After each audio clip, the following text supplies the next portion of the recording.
Hello all, welcome back to Stories from History, where we talk about interesting stories from history, whether that is about interesting stories from certain places, interesting stories about certain people, interesting stories from literature throughout history, or just an interesting story in general. If it's interesting and it's from history, we'll tell it.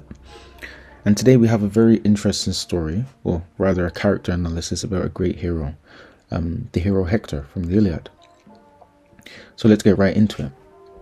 So, Hector is the crown prince of Troy and its most valiant defender. He serves as a more relatable human foil to the semi-divine Achilles.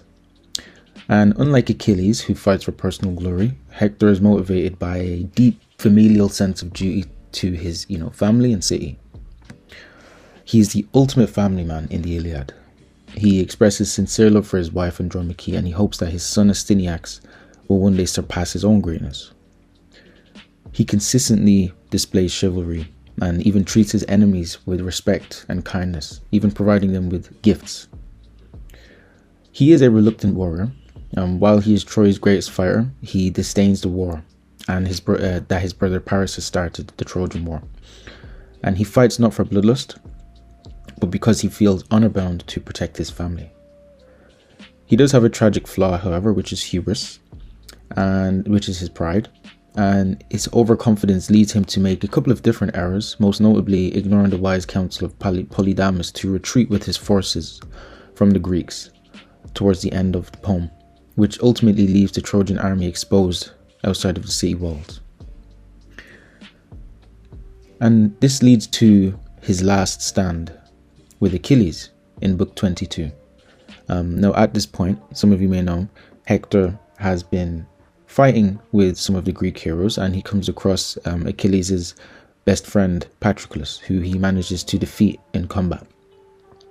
And this brings Achilles out of his his hiding. He was previously refusing to fight for the Greeks because of an insult from Agamemnon, but now Achilles is out in full force, ripping through the Trojan army and looking directly for Hector. And Hector is terrified at this point, but his pride or his hubris,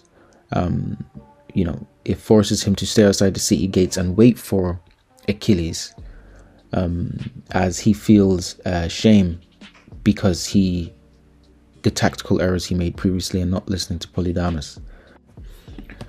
However, when he sees Achilles, he loses his nerve and is chased around the city walls 3 times before he is eventually tricked by Athena, as the gods have decided it is his fate to die today to Achilles. Athena disguises herself as his brother and forces a confrontation with Achilles. Now, when Hector realizes that he has been tricked, he attempts to make a pact with Achilles that whoever wins shall return their body of the loser to their families. However, Achilles says the famous line, "There are no oaths between lions and men." And so Hector, realizing his fate, ushers a very wonderful line. He says, "Fate overtakes me. Nevertheless, I will not perish cowardly and ingloriously at least, but having done some great deed to be heard of, even in posterity." And he is promptly stabbed by Achilles once they begin fighting, and his armor is stripped from him, and Hector warns Achilles that his own death at the hands of Paris and Apollo is imminent. And Achilles drags his body around in the back of the chariot, and eventually, with time and the help of the gods, returns his body back to his family. However, why I decided to highlight this video is just that epic final line by Hector, to be remembered.